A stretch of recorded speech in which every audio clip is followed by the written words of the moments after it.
Salut chers coloristes, aujourd'hui on se retrouve pour la deuxième partie de ma collection de matériel, donc tout ce qui va être en rapport avec les fonds.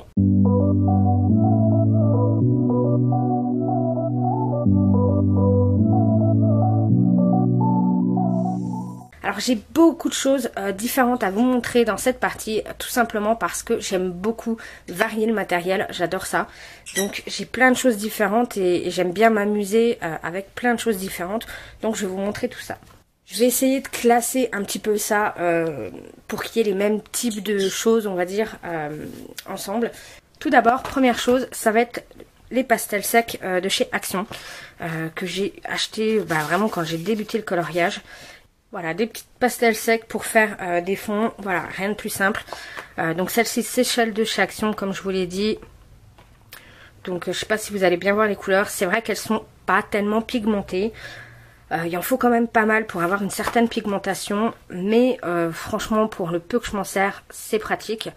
Je continue à m'en servir notamment à cause de cette couleur là que j'aime beaucoup, ce petit jaune là, parce que je trouve que c'est un effet justement sépia qui est parfait. Donc voilà, le fait qu'elle soit pas pigmentée, pour le coup, pour certains coloriages ça peut nous être utile, comme par exemple vous l'avez vu dans le Rita Berman pour les petites bêtes, le fait que le fond, voilà, il y avait plein de petites zones, etc. et tout. Quand vous voulez utiliser un autre matériel, passer par des petites zones et tout, parfois c'est compliqué.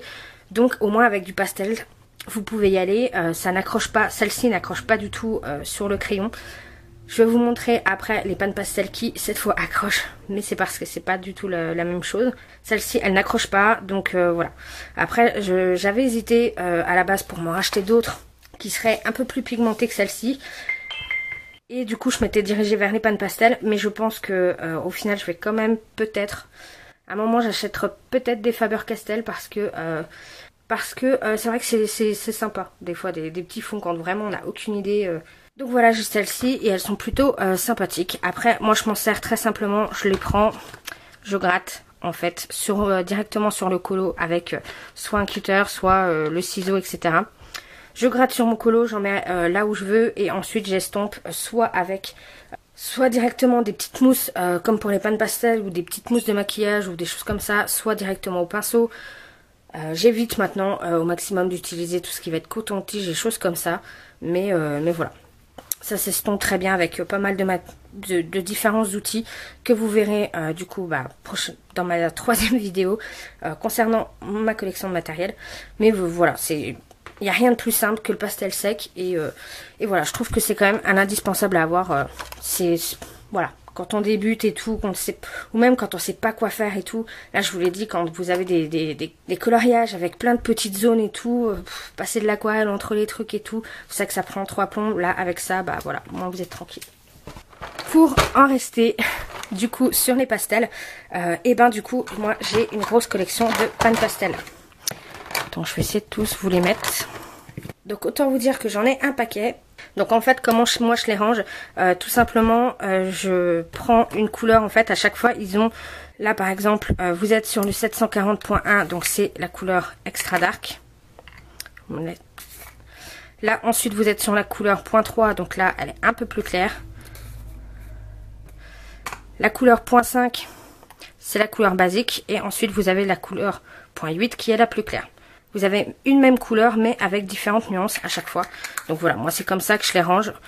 Comme ça je sais que dans mon nuancier, quand je prends une couleur, il suffit que je regarde derrière et je me dis voilà, 740, je sais que mes 740 ils sont tous là. Donc voilà, donc c'est pour ça qu'il y en a certains, il y en a qu'un, certains il y en a deux. Voilà. J'ai mis ensemble aussi toutes les pannes pastel nacrées. Vous avez également les pannes pastel métalliques. Et vous avez celle-ci.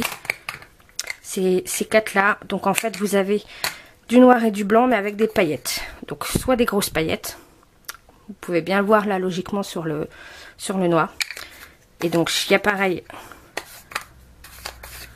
c'est la même chose avec le blanc, et elle existe également en particules fines, donc là j'ai pareil le noir et le blanc, et donc là vous voyez les paillettes sont beaucoup plus fine. En fait celle-ci ça parle plus au pastel métallique, ça ressemble plus à celle-ci au niveau du fini, et les particules, vous voyez, coarse, comme ça. Donc ça s'appelle les pearl medium, white coarse ou black coarse et black fine ou white fine. Donc voilà, ça s'apparente plus au pearlescent, donc les pannes pastel qui sont cette fois un peu plus pailletées.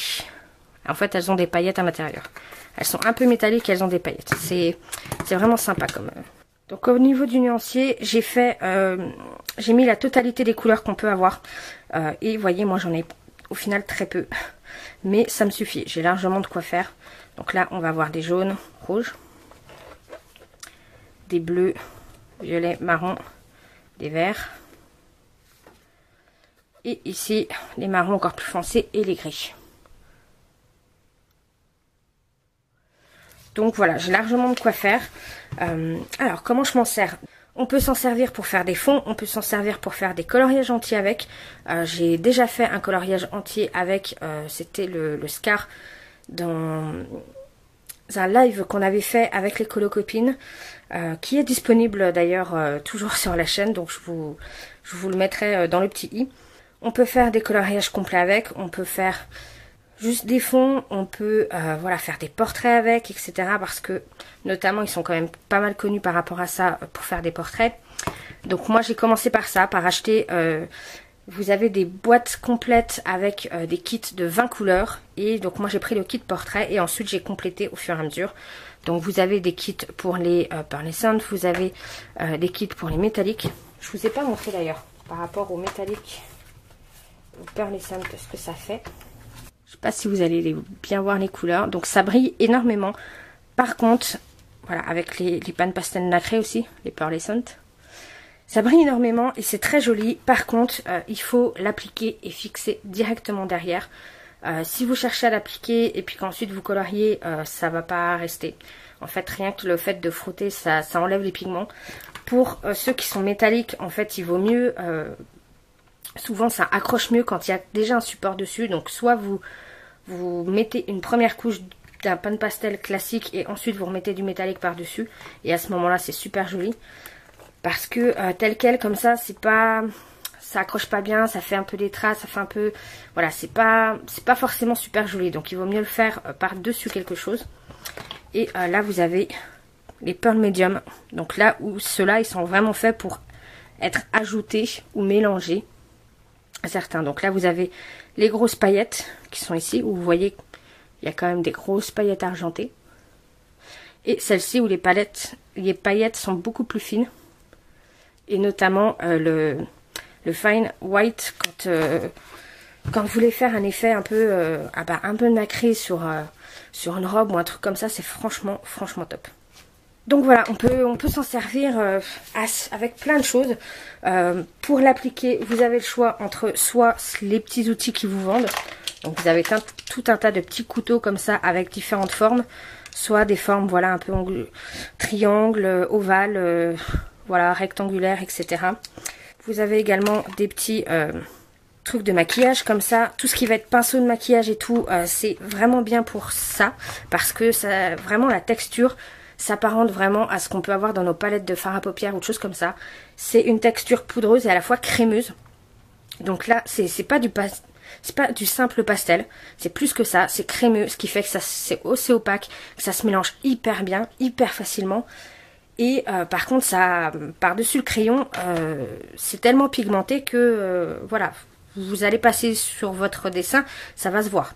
Par contre, moi, ce que je fais, c'est que, justement, je fais mon fond. Même si je passe sur mon personnage qui est déjà colorié, et ben c'est pas grave.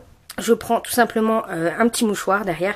Il suffit que je passe par-dessus et du coup, en fait, même si ça se met sur le crayon, ça n'accroche pas autant que sur votre feuille de papier normale. Donc, et puis surtout, ça bouge tant que vous l'avez pas fixé. Voilà, ça peut se retravailler très facilement. Donc voilà, maintenant je pallie à ça rien qu'en repassant un petit coup de chiffon sur mon personnage après pour pas qu'il y ait de traces, etc. Mais quand je sais qu'il y a vraiment beaucoup de petites zones et tout, j'évite de prendre des pannes pastel parce que, voilà, même avec des petits embouts de maquillage comme ça et tout, c'est assez compliqué de vraiment passer autour et tout. Donc moi j'utilise aussi, ça peut être des pinceaux comme ça, des pinceaux à maquillage. Ça peut être aussi tout simplement des petites mousses. Ils font aussi, donc voilà, vous avez aussi ce genre de mousse qui vous est vendu avec, généralement avec le kit. Moi j'avais racheté aussi des petites mousses comme ça, c'est tout simplement des mousses de maquillage, là encore. Ça marche hyper bien aussi avec ça. Donc voilà, tout dépend en fait de la taille et de ce que je veux colorier. Donc là j'utilise différents matos, mais honnêtement le matériel de maquillage c'est top. Donc des petits trucs comme ça. Voilà, j'avais acheté ça à Primark, un paquet d'une centaine de trucs pour à peine 2 €. Pareil pour les petits, j'ai pris des vieux pinceaux de maquillage. Les petits trucs comme ça, vous achetez ça à Action ou à Primark, pas très cher. Et voilà, ça vous suffit. Vous n'avez pas forcément obligé d'avoir ce genre de trucs là. Sachant que je trouve que les mousses, elles s'abîment hyper facilement. Les mousses qui vous vendent, voilà. Vous appuyez, dès que vous appuyez un peu, enfin moi je trouve que systématiquement les bouts s'abîment et tout. Donc je suis pas très fan de leurs outils. Je préfère du coup carrément voilà, utiliser des trucs de maquillage. Ça va bien mieux et ça coûte bien moins cher à remplacer. Et voilà, et donc forcément avec ça par contre il vous faut un fixatif. C'est obligé. Clairement je suis une grande fan au niveau des peintes pastel. Bah vous l'avez vu rien qu'avec ma collection. Si j'en ai autant c'est parce que je les aime. Donc voilà, après c'est vrai qu'ils sont enfin on a l'impression qu'ils sont un peu compliqués à prendre en main. Au final pas tant que ça si vous faites un fond normal. Si vous voulez faire un colo, etc., là, ouais, c'est un peu plus compliqué. Mais ce que moi j'aime beaucoup faire aussi, c'est tout simplement les appliquer et ensuite ombrer au crayon de couleur, comme je pourrais le faire avec des feutres à alcool. Sur des grandes zones au niveau du bloc portrait et tout, c'est régulièrement que je fais ça. Et ça marche hyper bien, ça fait gagner du temps. Et le crayon, du coup, par-dessus, vous n'avez pas de problème pour mettre du crayon. Il n'y a pas de souci. Par contre, le pastel, les crayons en pastel ne passent pas par-dessus. Ça par contre je vous le dis, comme c'est une texture crémeuse, ça ne marque pas. Le pastel, si vous voulez essayer de rajouter du pastel normal par-dessus, ça n'accrochera pas. Donc là on va passer à plus ce qui va être matériel aquarellable. Donc notamment les néocolores et les gélatos. Donc moi j'ai tout rassemblé dans cette trousse-ci. Donc j'ai tous les néocolores ici et les gélatos. J'ai des gélatos métalliques, donc le coffret de 12. J'ai également le coffret des 12 classiques au niveau des couleurs. Et j'avais un petit pack de 4 que j'avais dû racheter à part. Et voilà. Donc, on va commencer par les gélatos. Alors, les gélatos, moi je les utilise aquarellés. Je les trouve plus sympas aquarellés qu'avec de l'essence sans odeur. En fait, les gélatos, j'ai un peu de mal, je vous avouerai, à m'en servir. Au début, quand j'ai débuté, je m'en servais beaucoup. Je trouvais ça facile avec l'essence sans odeur et tout. Maintenant, j'ai un peu plus... À chaque fois, j'ai essayé de les faire avec l'essence sans odeur, je me suis foirée. Donc, du coup, ce que je fais, c'est que je les applique à part sur une petite feuille comme ça, petite feuille un peu en plastique comme ça, qui accroche un peu. Je les applique, je les aquarelle et ensuite... je les utilise soit pour mon fond, soit pour des choses comme ça. Mais j'évite de les appliquer directement sur le papier parce que je trouve que ça peut laisser des traces si on laisse sécher. En fait, je me suis rendu compte que, voilà, si vous avez une grande feuille A4 par exemple, que vous appliquez tout votre gélatos et tout, vous allez commencer à aquareller là, ça va être nickel, il ne va pas y avoir de traces. Et puis arrivé à cette partie-là, le gélatos aura eu le temps de sécher et de se fixer et du coup là, il y aura plus de traces. Donc, soit à ce moment-là, moi je préfère appliquer directement sur la feuille mais en faisant petite zone par petite zone pour éviter les traces. Soit, comme je vous dis, je l'applique sur un support à part et ensuite j'aquarelle directement. Mais c'est vrai que maintenant je les préfère aquareller plutôt qu'avec de l'essence sans odeur. Donc, je vais vous montrer les couleurs. Voilà, donc là vous avez toutes les couleurs qui sont métallisées. Là, vous avez deux couleurs qui sont, comme je vous l'ai dit, que j'avais eu dans le truc à part. Et ici, vous avez les couleurs plutôt basiques. Avec les deux autres couleurs que j'ai eu dans le pack à part. Voilà. Donc, j'ai largement ce qui me suffit. Moi, j'aime bien m'en servir généralement dans les mystères. Quand on a une grande zone à faire, etc. Bah voilà, je m'en sers comme ça. Ou dans les petits carrés et tout. Mais c'est vrai que les gélatos, j'ai tendance à m'en servir de moins en moins. Ensuite... on passe au niveau des néocolores. Alors les néocolores, comme vous voyez, j'ai une énorme collection. J'ai pratiquement toute la gamme qui est disponible. Il m'en manque encore, des couleurs, mais c'est des couleurs qui ne sont plus faites. Ou alors qui sont vraiment introuvables, en tout cas en France. Donc j'ai commencé avec une boîte de 15 et ensuite je me suis tout pris à l'unité. Donc au bout d'un moment quand j'ai épuisé, j'avais commandé sur Caramel Studio, j'avais commandé au Géant des Beaux-Arts, sur Amazon également. Et voilà, quand j'ai épuisé au niveau de... J'avais pris le nuancier directement sur le site de Carandache. Et il manque certaines couleurs, mais c'est des couleurs que, comme je l'ai dit, qui ne sont plus... Soit qui ne sont plus faites, soit vous aviez toutes les couleurs métallisées. Qui honnêtement ne me manquent pas parce que les couleurs métallisées des néocolores je les utilise pas du tout. Donc voilà. Et les néocolores, qu'est-ce qu'on en fait? Eh ben les néocolores c'est pareil, c'est très polyvalent. Je m'en sers pour des fonds, je m'en sers pour des coloriages entiers, je m'en sers pour me faire des petites touches. Voilà, je m'en sers pour pas mal de choses. Je m'en sers dans mes mystères. Voilà, j'arrive à faire des coloriages complets avec. Vu toutes les nuances que j'ai, bah voilà, c'était surtout pour ça. Parce que j'avais vraiment envie de faire des coloriages avec. Et c'est vrai que c'est super agréable à utiliser. Moi, ça me rappelle vraiment les petites... les pastels qu'on utilisait étant petit. Donc voilà, franchement, les néocolores, pour moi, ils sont top. Donc je vous montre les nuances. Et là encore, vous allez voir les nuances, à quel point elles pètent.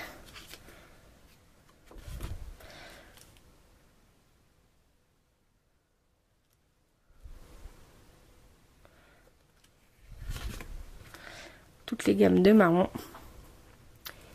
Et donc, vous avez ici l'or et l'argent. C'est les deux seules couleurs que j'ai. Mais comme vous voyez, ils brillent pas tellement.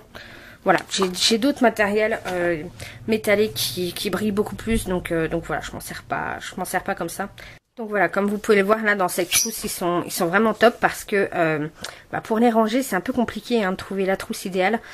Parce que quand vous prenez une trousse normale, au niveau du crayon, vous perdez énormément de place et tout. Et donc là, j'en ai plus de... Donc voilà, j'en ai 103. Donc voilà, c'était un peu bazar pour trouver une trousse. Et puis j'ai trouvé celle-ci où normalement, en fait, quand vous avez des crayons, les crayons, vous les mettez ensuite par en dessous. Et donc là, je me suis dit que voilà, c'était top parce que justement, je vois toutes les couleurs et ils sont pas abîmés, etc. Ils sont bien rangés, je vois tout et voilà. Et c'est plutôt cool là, du coup. Donc ensuite, on va passer à l'aquarelle. Donc l'aquarelle, j'ai de l'aquarelle comme ça en tube que j'avais acheté chez Lidl. Donc c'est de la marque Crélando. Et en fait, c'est de l'aquarelle tout simplement en tube, comme ça. Donc ce qui est très pratique quand vous avez vraiment une très très grande zone. Je trouve que c'est plus pratique tout simplement parce que vous pouvez mettre une grande zone directe plutôt que dans les palettes d'aquarelle où là, pour prendre de la matière et tout, et enfin voilà, faut quand même creuser assez votre godet. Là, voilà, je m'en sers vraiment quand c'est des grandes zones. Elle est assez sympa. Voilà les couleurs qu'il y a. Et voilà, c'est des couleurs assez sympas qu'on trouve pas forcément, notamment cette teinte là, les beiges, etc. Donc ça c'est plutôt cool. L'aquarelle blanche aussi, voilà. Elles sont assez pigmentées, je trouve. Donc voilà. Comme je l'ai dit, c'est vraiment quand j'ai des très grandes zones à faire et que je trouve ça plus pratique d'utiliser directement quand j'ai besoin de beaucoup de matière. Voilà, je trouve ça plus pratique. Voilà, c'était, comme je l'ai dit, des petites peintures aquarelles que j'ai trouvées au Lidl. Donc au moment où ils font des promos sur des trucs d'art, etc. Enfin bref. Donc voilà. Je m'en sers assez rarement, je vous l'avouerai. Mais j'en suis quand même contente. Surtout que là, voilà, vous avez 18 ml. Alors que si vous achetez des aquarelles en tube comme ça, des grandes marques, elles sont beaucoup beaucoup plus petites.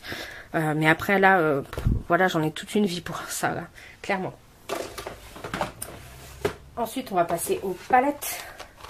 Et bien sûr, je vais avoir la palette d'aquarelle Soné que j'aime beaucoup. Ce sont des couleurs qui sont vraiment hyper pigmentées. Voilà le nuancier. Donc les couleurs sont hyper vibrantes, hyper pigmentées. Et franchement, elles coûtent pas très cher. Donc celle-ci, je la recommande vraiment. Franchement, elle est top. Quand vous voyez la taille des godets, le nombre qu'il y a, et croyez-moi, vous pouvez vraiment vous éclater avec toutes ces couleurs-là. Franchement, elle est top. Moi, je l'aime beaucoup. Donc essentiellement, l'aquarelle. Je ne fais pas, moi, de coloriage complètement à l'aquarelle. J'arrive à le faire avec les néocolores, avec les crayons aquarellables, mais j'arrive pas du tout encore à le faire à l'aquarelle. Ça viendra peut-être un jour, je sais pas. Mais voilà, moi l'aquarelle généralement je m'en sers uniquement pour faire des fonds. Mais du coup je m'éclate avec celle-ci notamment. Je vais avoir également la Winsor & Newton. Donc là c'est la version Cotman. Donc celle-ci elle est plutôt sympathique, c'est pas de l'aquarelle extra fine, c'est de l'aquarelle fine, normale. Mais honnêtement moi pour faire des fonds ça me suffit largement. Par rapport à l'aquarelle en tube de Lidl et celle de chez Sonet, je trouvais qu'il me manquait un peu des couleurs un peu plus de base. Et comme je suis pas forcément douée en aquarelle et que j'ai pas envie de faire forcément de mélange de choses comme ça, parce que moi j'ai toujours tendance le problème à ne pas faire assez de mélange en termes de matière. Et donc je me retrouve avec un mélange qui me convient, sauf que arrivé à la moitié de la page, j'ai plus de mélange et il faut que je le refasse. Et du coup j'arrive jamais à retrouver la couleur idéale, parfaite, enfin bref. Du coup, voilà, les mélanges, ça me gonfle un peu. Donc, j'avais envie de plus de nuances. Et donc, c'est pour ça que je l'ai pris, celle-ci. Donc, voilà les couleurs que vous pouvez avoir. Donc, encore une fois, elles sont bien pigmentées. Et vous avez notamment des couleurs très foncées, là. Tout ce qui va être gris de paille, indigo et tout. Les noirs, les sépias et tout. Donc, celle-là, j'aime vraiment beaucoup m'en servir. Donc, celle-ci, franchement, je vous la recommande aussi. Elle est pas mal. Elle n'est pas très chère non plus. Donc elle est plutôt sympa. Ensuite je vais avoir la petite palette de Prima Marketing. Donc c'est la Complexion avec que les couleurs peau. Donc là vous avez 12 couleurs. Et voilà, les couleurs peau elles sont plutôt sympas. Et vous avez un gold aussi pour faire vraiment tout ce qui va être irisé. Mais voilà, j'avoue que je l'ai acheté pour justement tenter de faire des portraits à l'aquarelle. Mais j'avoue que j'ai jamais tenté encore. J'avais tenté sur du papier Amazon, mais ça n'avait pas du tout marché. Le papier avait bu tout de suite et j'arrivais pas à la travailler. Donc j'ai pas encore réessayé sur d'autres portraits, mais il faudrait que je tente. Mais rien que les couleurs au moins terre, marron, etc. C'est des couleurs dont je me sers beaucoup, donc je m'en suis déjà servi. Et voilà, je l'aime bien cette petite palette. Je pense que je vais... C'est des petites palettes comme ça, celle de Prima Marketing. Vous avez 12 couleurs qui coûtent pas excessivement cher. Voilà, elles sont quand même de qualité et tout. Donc, et surtout, vous avez des teintes que vous voyez pas forcément ailleurs. Sans regarder dans vraiment les godets à l'unité, etc. Je vous avoue, j'ai pas eu la curiosité de regarder par rapport à ça. Sur toutes les autres marques, Sonelli, etc. Mais... celles-ci, du coup, je les trouve sympas parce que vous avez des couleurs que vous n'avez pas forcément dans les autres palettes plutôt basiques. Voilà, des couleurs peau, des couleurs très pêches. Il y a la vintage aussi, je crois. C'est ça le nom, il me semble, qui m'intéresse. Enfin bref. Du coup, voilà, je pense que... Je me demande si je me reprendrai pas une ou deux de ces petites palettes-là parce qu'elles font... Franchement, elles sont top. Et ensuite, on va voir tout ce qui va être aquarelle nacrée. Donc moi, j'ai la Paul Rubens avec les 24 couleurs nacrées que j'aime beaucoup. Franchement, les couleurs, elles sont absolument magnifiques. Ces couleurs, elles sont absolument magnifiques. Elles ont des effets duochrome de dingue. Donc elles sont franchement, mais vraiment canon. Là, celle-ci, voilà, enfin, elles sont vraiment top.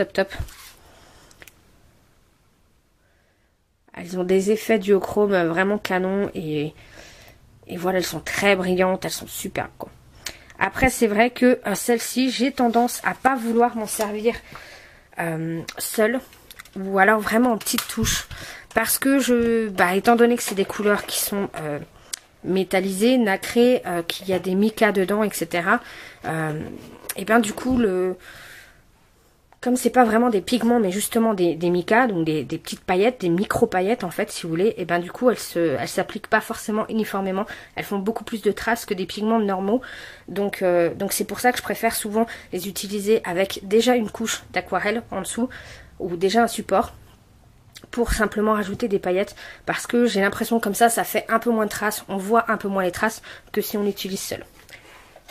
Et j'avais également cette petite palette là de Kuretake que j'avais acheté au tout début, que je coloriais, donc avec des couleurs dorées, tout simplement.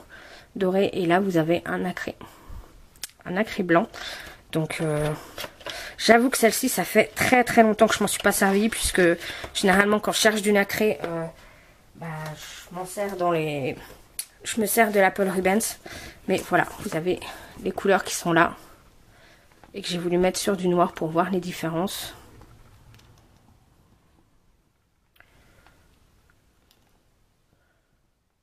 Donc voilà.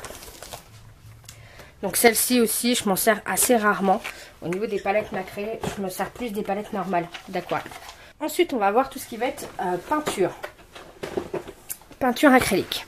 Donc au niveau de la peinture acrylique, je vais avoir plusieurs choses de chez Action. Je vais avoir notamment ces petits tubes là. C'était de la peinture en fait. Vous aviez toute une rosace et donc du coup voilà, vous avez tous ces petits tubes là. Alors je vous avouerai que j'ai pas fait de nuancier pour ces peintures là parce que je m'en sers rarement. Et voilà, et j'avoue que généralement je fais des mélanges quand j'utilise la peinture acrylique. Donc du coup, bah voilà, je regarde directement la couleur une fois que je l'ouvre et voilà, j'ai pas fait de nuancier. J'avais également ces petits sprays d'acrylique comme ça. Quand ils étaient sortis que j'ai acheté, sauf que bah, je les aime pas trop parce que le spray il fait vraiment plutôt des pâtés, etc. Enfin les sprays, moi j'avoue que j'ai vraiment du mal à m'en servir, donc je les garde quand même parce que je me dis qu'il va falloir que je retente, mais voilà. Donc essentiellement ma peinture acrylique c'est des petits tubes comme ça de chez Action.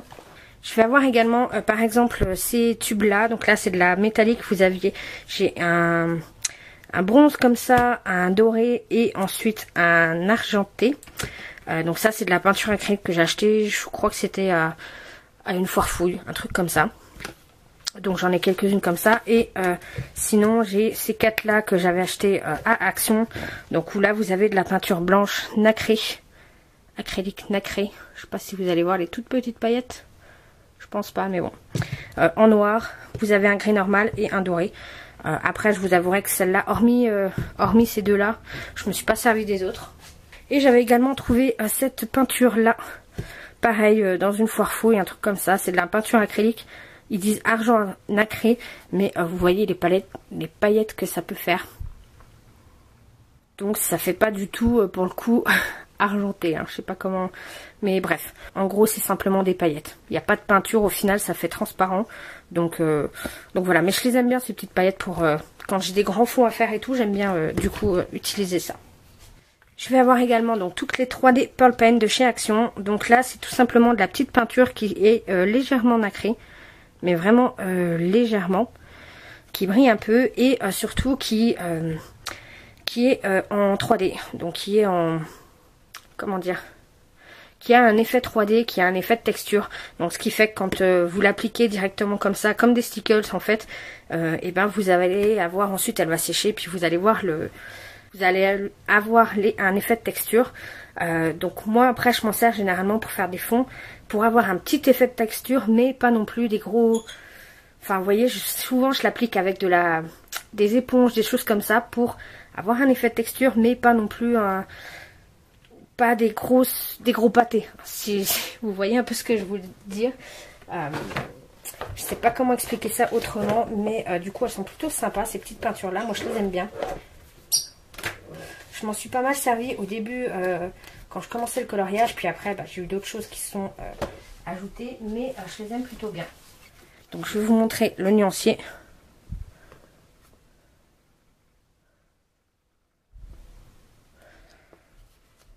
Donc voilà, on a des couleurs, c'est des couleurs qui sont quand même plutôt pastel. Elles sont jamais très très vives. Et je sais pas si vous allez voir, mais elles sont voilà, légèrement irisées. Donc c'est plutôt sympa. Après je sais que ça, maintenant on peut plus les trouver du tout. Mais moi je suis contente de les avoir. Pour le coup, parce que il faudrait que je m'en resserve. Mais elles m'ont vraiment énormément servi quand j'ai démarré. Après il faudrait que je m'en resserve, que je m'en resserve maintenant. Parce que on peut faire vraiment des trucs très très sympas avec. Ensuite, autre peinture, je vais avoir les peintures lumière de chez Jacquard. Donc celle-ci, j'avais fait une vidéo de présentation carrément. Donc je vous la mets dans le petit i. Et celle-ci, je les adore. Franchement, c'est des peintures qui sont canonissimes. Non seulement elles sont hyper belles, il y a des effets duochrome canon, mais vous pouvez vous en servir sur tout en fait. Parce qu'elles sont aquarellables. Elles se diluent hyper bien à l'eau. Donc bien souvent quand j'utilise de l'aquarelle, des fois je rajoute des touches de peinture lumière plutôt que de la Paul Rubens. Parce que je sais qu'elles font vraiment un effet voilà, hyper lumineux et tout. Des fois je m'en sers carrément pour peindre directement, donc je l'utilise vraiment pur. Enfin voilà, je m'en sers pour pas mal de choses. Et je vous montre le nuancier. Donc voilà. Là les couleurs, les effets duochrome sont vraiment absolument canons. Vous voyez à quel point... alors sur le noir, c'est vraiment l'effet des paillettes qui revient en fait. Donc c'est vraiment l'effet duochrome qui apparaît, mais franchement voilà, par exemple là le violet doré sur le noir, on va voir que le doré, on va pas voir le violet, mais vraiment voilà, ces couleurs je les adore. Elles se diluent hyper bien, ce qui fait qu'on peut les mettre dans le spray et puis ensuite sprayer. Enfin voilà, je sais que je les adore. Elles m'ont pas coûté très très cher et pourtant franchement elles sont top. T'as l'impression qu'il n'y a pas grand chose dedans, mais au final des couleurs que je me sers très régulièrement, bah j'ai l'impression de pas avoir entamé le pot, parce qu'on s'en sert vraiment qu'un tout petit peu. Et franchement, ces peintures-là, elles sont vraiment canon. Je vous invite à aller voir ma vidéo parce que franchement, elles sont top quoi. Ensuite, au niveau de la peinture, je vais avoir de la peinture PBO. Alors, j'ai plusieurs sortes. Je vais avoir la PBO Moon. La PBO Moon, j'ai le petit kit de PBO Prisme. Je vais avoir de la déco en version nacré et je vais avoir du Colorex. Donc en fait, bon, le Colorex c'est un petit peu à part. Donc chez PBO j'ai juste cette teinte là, c'est donc vous avez des gros pots comme ça, c'est la gamme déco et en version nacré, donc vous avez plusieurs couleurs. Là c'est un nacre de soie, donc ça fait un espèce de blanc rosé qui est très clair. Je sais pas si vous allez vraiment voir la couleur, mais qui est hyper jolie, donc j'avais craqué sur la couleur, donc je me le suis pris. Et ensuite vous avez les petits prismes ou moon. Donc en fait ce sont des peintures qui sont à effet. Donc logiquement elles sont pas forcément utilisées dans le coloriage, c'est plus utilisé dans les autres matériaux. Ça va plus être utilisé pour être mis sur du textile, sur du bois, enfin un peu de tout, pas forcément sur le papier en fait. C'est ça que je veux dire. Et donc l'effet moon, ça va faire un effet un petit peu cratère de lune. Et l'effet prisme, ça va faire plutôt un effet un peu... comme quand vous ouvrez une géode, vous savez, vous avez des pierres avec les géodes, vous ouvrez à l'intérieur et à l'intérieur vous avez le coffret qui fait un peu un prisme. Donc voilà, les couleurs. Donc vous voyez, selon l'effet moon ou l'effet prisme. Alors là c'est vrai que sur le papier, l'effet prisme, on le voit pas forcément beaucoup. On voit plus l'effet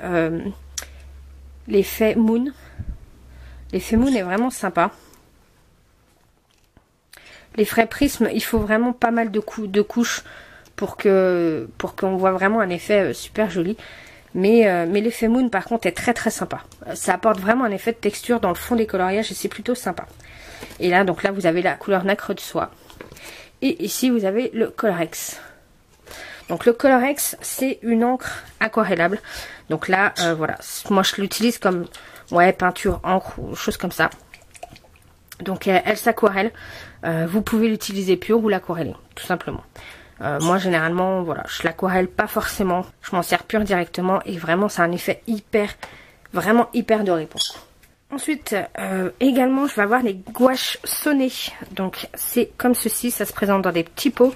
Et donc là, c'est de la gouache, c'est-à-dire que c'est pas de la peinture acrylique, mais c'est de la gouache. Donc ça sera... Comment expliquer? C'est un mélange entre, en gros, de l'aquarelle et de la peinture acrylique. En gros, c'est de la peinture à l'eau qui va très très bien se diluer et s'aquareller. Mais voilà, pure, elle est beaucoup plus opaque que de l'aquarelle normale. Donc l'effet est beaucoup plus opaque. C'est la gouache que quand on est petit en fait, tout simplement. Et donc là, j'ai ces couleurs-là au niveau de sonnet que j'avais envie de tester et que pour l'instant... Je me rends compte que je n'ai toujours pas testé. Donc l'avantage c'est que vous pouvez très bien la travailler à l'eau, vous pouvez la réactiver, a priori rien qu'en mettant de l'eau vous pouvez la réactiver quand vous en laissez sur une palette ou des choses comme ça.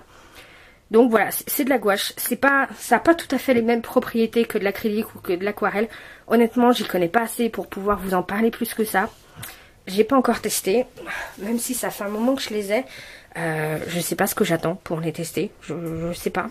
mais voilà, elles sont... Franchement, j'aime beaucoup les couleurs. Là, je pense que il va falloir que je teste... il va falloir que je teste ça pour cet hiver là, pour Noël et tout. Va falloir que je les teste parce que franchement elles sont hyper jolies. Mais voilà, je peux pas trop vous en parler de la gouache parce que je m'en sers pas. Et enfin, on va parler du dernier type de matériel que j'utilise pour les fonds. C'est tout ce qui va être encre. Donc, j'ai les e-ink au niveau des encres, tampons comme ça, gros. Au niveau des gros tampons comme ça. Donc, je vais avoir le blanc, le doré, l'argenté et le métal aussi en vert. Donc, ces encres-là, bah voilà, je commence vraiment à beaucoup m'en servir. Donc, vous avez le détail ici, du nuancier de ces 4 couleurs là. Donc elles sont hyper vibrantes, hyper lumineuses. Franchement je les aime beaucoup, le métallique et tout. Par contre je fais très attention quand je les applique parce que elles ont un effet métal. En tout cas celles qui sont métalliques, elles ont un effet métal et donc du coup elles sont vraiment du coup très opaques, celles-ci. Pour le coup, elles sont pas transparentes du tout. C'est vraiment... Enfin, vraiment, vous appliquez du doré, quoi. Elles sont assez dingues. Je vais avoir aussi en version petit tampon comme ça. Donc, les ink que je vous ai présenté récemment dans le dernier haul. Donc, j'ai soit les ink en tout petit pad comme ça, soit j'avais acheté un petit kit de distressing. Et donc là aussi, c'est encore une fois hein, des petits pads. Tout simplement des petits pads avec différentes couleurs. J'avoue que après plusieurs utilisations au niveau des e-ink, je vais tenter de prendre des e-ink normales parce que là c'était les e-ink dye avec donc de l'encre à séchage rapide et je pense que pour nos colos peut-être que l'effet justement séchage lent serait mieux pour éviter de faire moins de traces. Parce que quand on l'applique c'est quand même facile de faire des traces quand ça sèche rapidement. Je me dis que si ça met plus de temps à sécher, du coup il y aura moyen quand on fait des traces de retravailler, je pense. Donc je sais pas, il faudrait que je commence à regarder, mais ça dans tous les cas il y en aura dans mes prochains hauls c'est sûr, parce que je commence à avoir une vraie passion pour ces petites encres et pour faire des trucs dedans. Donc je vous montre également ce que ça donne au niveau des nuanciers. Donc là vous avez les inks, des couleurs bien pétantes.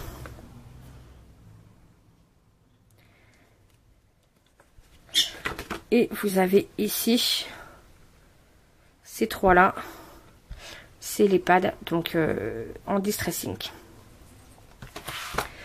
En encre également, j'avais voulu tester plusieurs formules on va dire. Donc j'ai de Distress Oxide, j'ai les petites formules comme ceci. Je vais avoir les petits refills comme ça également. Alors celles-ci, elles sont vraiment à pipette. Et c'est de la distressing normale. Donc le même type que les petits pads. Donc ça, vous pouvez le recharger. Vous pouvez recharger votre tampon avec ce genre d'encre là. L'avantage c'est que du coup, bah voilà, comme elle est dans ce format là, quand vous en avez besoin de beaucoup, c'est vachement pratique parce qu'une goutte et vous pouvez faire une très grande surface avec.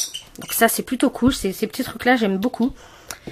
Cette version là, donc c'est à peu près la même chose, sauf que là c'est comme des stickers, ça s'applique comme ça. Donc moi le mien il y avait un défaut, donc il a tendance à baver, donc je fais gaffe. Et donc là c'est pareil, c'est la même chose que vous pouvez avoir en encre, mais cette fois directement en petit pot, donc vous en avez beaucoup plus. Et donc là c'est la version oxyde, donc qui est beaucoup plus opaque. Donc là vous avez les deux teardrops, donc les petits que je vous ai montrés comme ceci en fait. Et là par exemple vous avez le format vintage photo, donc à chaque fois c'est la même couleur, mais vous voyez selon le support ça change tout autour. Là c'est la oxyde, là le vintage photo en encre pad et non j'ai pas l'autre pour mais vous voyez la couleur elle change pas mal quand même. Et j'ai voulu tester les sprays également. Donc je vais avoir soit le spray oxyde comme ça en all paper, soit les sprays stain. Donc là ce sont des sprays métalliques. Alors pour ce qui va être du oxyde all pepper, il est ici, donc ça fait un espèce de jaune un peu vert et tout, c'est vraiment une couleur particulière. J'avoue que je suis pas très fan de la couleur en fait. Et j'aime pas trop les sprays. Et donc là vous avez les trois couleurs, donc vous avez un doré, un cuivré qui est magnifique et un argenté. Alors par contre voilà, les sprays je les aime pas trop. Les sprays de Distress, ils sont exprès, en fait vous pouvez soi-disant doser selon le fait, enfin selon comment vous appuyez votre truc, vous pouvez doser un peu la taille du spray, s'il y a des plus ou moins grosses gouttes et tout, mais je trouve que c'est vraiment très très difficile à doser, donc honnêtement j'ai un peu de mal à m'en servir.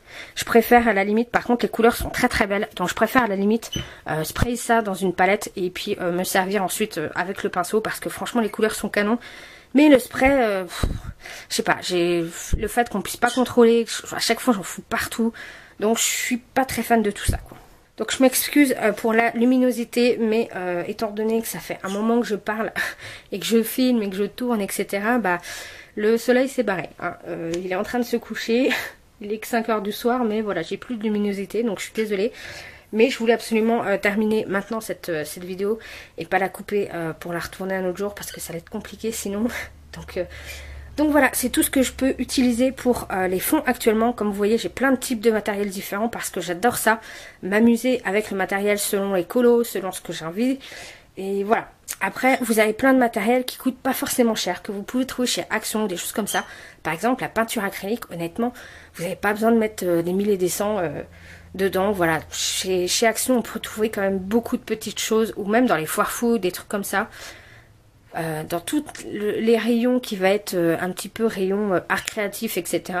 Vous pouvez trouver des petits trucs vraiment très intéressants, donc n'hésitez pas à aller voir dans ces rayons-là.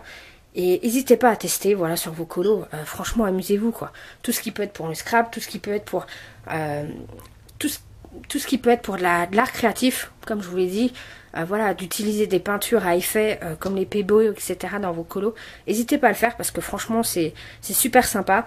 Après, c'est vrai, faites attention quand même au niveau du papier que ça transperce pas. Donc si vous avez un colo recto, faites gaffe, faites des tests avant. Mais franchement, n'hésitez pas à vous amuser au niveau des fonds comme ça. Donc voilà, c'était tout pour cette deuxième partie de ma collection de matériel. Donc je vous ferai une autre vidéo collection de matériel, donc la troisième, où cette fois ça sera tout le reste. Donc tout ce qui va être paillettes, petit outillage, tous les outillages que je peux utiliser dans le colo. Donc les pinceaux, les blenders, les pinceaux réservoirs, tout ce qu'on peut utiliser, tout ce qui va être paillettes, etc. Tout ce que je peux utiliser en dehors des crayons et du fond. Tous les petites finitions, les petits... Voilà, toutes ces petites choses-là, ça sera dans la troisième vidéo qui arrivera très prochainement. On se retrouve très vite pour une prochaine vidéo et en attendant, je vous souhaite de très bons coloriages.